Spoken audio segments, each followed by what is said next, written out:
Hey guys, it's Caleb with White Metal Games. It is Friday, October 25th, 26th, something like that, and I just wanted to do a quick studio update to show you a couple of things we've been working on. This will be a several-part series video where we show you the work we've been doing the last couple of days. Basically, we've been continuing our work on the two armies we just sold, the 1,500-point army and the 1,000-point army, which are both Chaos armies. One is a Thousand Suns army, and one is a Noise Marines army with some Nurgle Cultists in it. It's kind of a mixed army. So let me show you where we are at on that. We just got the first batch of Thousand Suns back from the painters. It's a little hard to see them over here, so why don't we take these guys into the light. These just got finished up yesterday. So here we go. So pretty basic rubric Marines. As we move in closer, you can see some of the detail work here. These were painted by our resident artist, Will Shuck. Will favored a darker scheme on these guys to make them more foreboding, but he went with the traditional golds and blues of Tzeentch. I like his use of metallics because it's really subtle. It's almost a non-metallic metal. They've got kind of a dusty look to them, like they've been around for a while. The heads on these guys are basic pewter rubric marine heads, but the problem is right now GW isn't selling these, so we had to really hunt on eBay to find some nice ones in good condition. And you can see the detail there on the back. It's a nice, clean color scheme. The client wanted some red bases, like a Martian red. Now it looks kind of dark here. The camera's just not really capturing the full detail of the red. But it really pops against the blue, so that's one of the things I like about the choice for the red soil. With color, you really want that contrast in color to sort of make the blue seem brighter and the red seem brighter. Here are two of the Marines that will be on the Tzeentch Rhinos. He went ahead and did these, so those are ready to go. And these have a different head because we couldn't quite get enough heads for the entire set. He ordered like 40 Marines or something. So we only had enough to do like 30, but we had some of these we got from Cyborg Miniatures.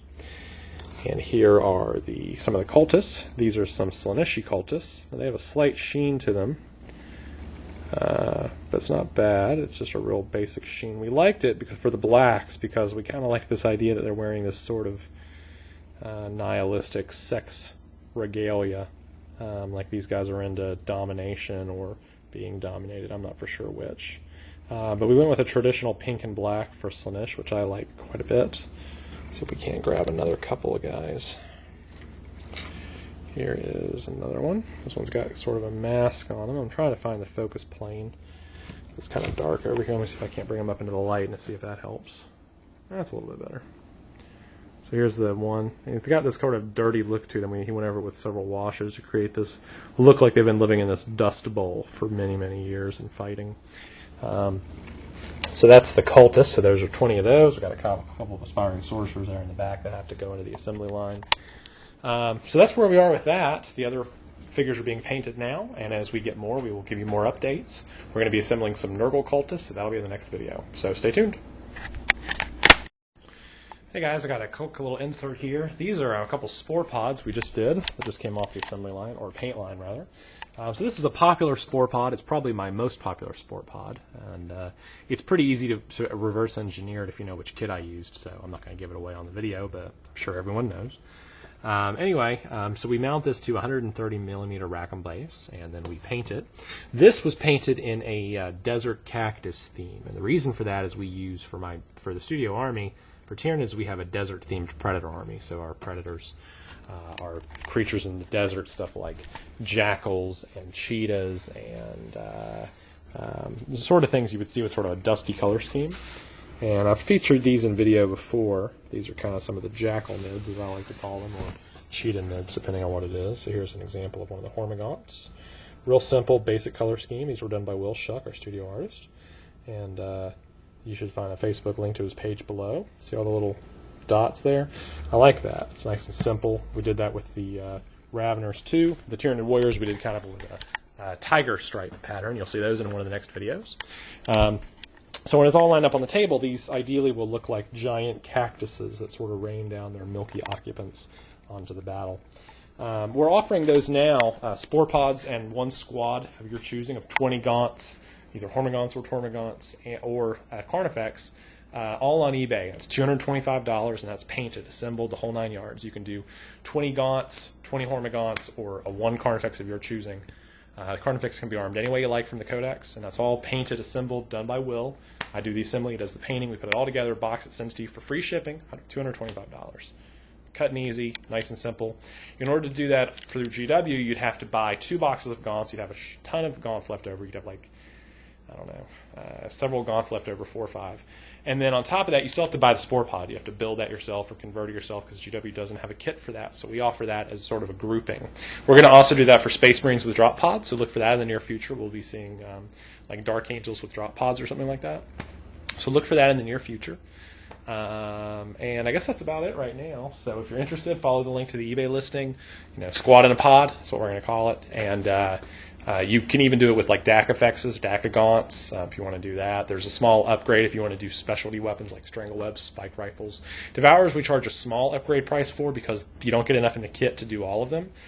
You only get 1 per every 4 gaunts. So we have to charge a small price for the extra Devourers. But we're happy to do it if you want that. It's a great option. I love them. DAC gaunts are literally little shooting machines. They shoot 3 times a piece. So 20 of them in a pod. You get 60 shots at strength 4. I used them the other day and dropped a dark Eldar flyer like that. It just was gone. And they were a great target for their next turn so that they would distract my opponent from the rest of my army. So, I drop my pod in there, I shoot my Dark Eldar vehicle or whatever it is I'm targeting, drop 60 shots on them, and then I just leave them out there to die, and they provide a convenient target. And if you ignore them, then they lurk, which means they can still shoot, and they're still getting their 60 shots. So it's a really good investment in my mind. So it's a win-win. Anyway, check out the listing below and continue to look at this video for more updates. Thanks. Alright guys, these are a couple of Doom and Malantai conversions we recently finished working on. This one we've actually seen before, but originally it had these large mandible bits on the side here where these now adrenal glands are setting that I'm using to represent the brains on the Doom. It's made out of a old 2nd edition Tyranid Hive Tyrant with the new edition Hive Tyrant lower body. It's got the corpse cart body wrapped around it. I mounted that up with a heat gun to make it look like he's sort of wading through a sea of bodies. And then it's got Hormagaunt talons and a Hive Tyrant head. Looks pretty sharp, I think. I made a variant of that. Had another body laying around. This one's a little less elaborate. It's a little simpler. I actually used the original Hive Tyrant head for this one. Gave him the Doom's normal sort of plate on the front. That Geiger-esque look to him. Still got the adrenal glands on the side there, or the adrenal glands, adrenal glands to make it look like the brains there. Same talons and everything. He's a little more sculpty, a little fewer bits, and he's on this pile of Tyranid, what do you call those things? Spore bases or something like that. Used to get them in the Genestealer set, Genestealer hives or something.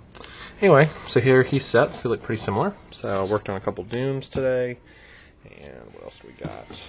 We also have this. Haven't sold a Harpy in a while because the new Harpy is kind of deluxe. It's got a special trigon tail.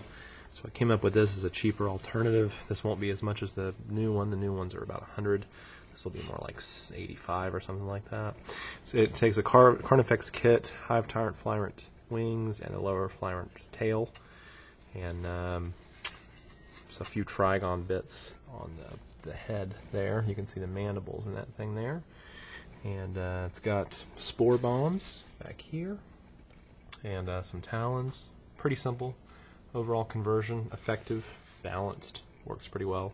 Doesn't take up a lot of space on the table, and it's doesn't take up a lot of room for if you want to hide them behind a building. That's completely possible. So it's a nice, cheap, easy flyer. So look for that on eBay if you're interested in a Tyranid Harpy.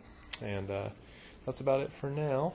More updates to follow. So that'll probably be the end of this video because it's the end of the weekend, so I'll probably put together a video out of this. So if you're interested in any conversion work, or if you're looking for any models, just contact us at calebfilm@yahoo.com. I'll leave a few links below.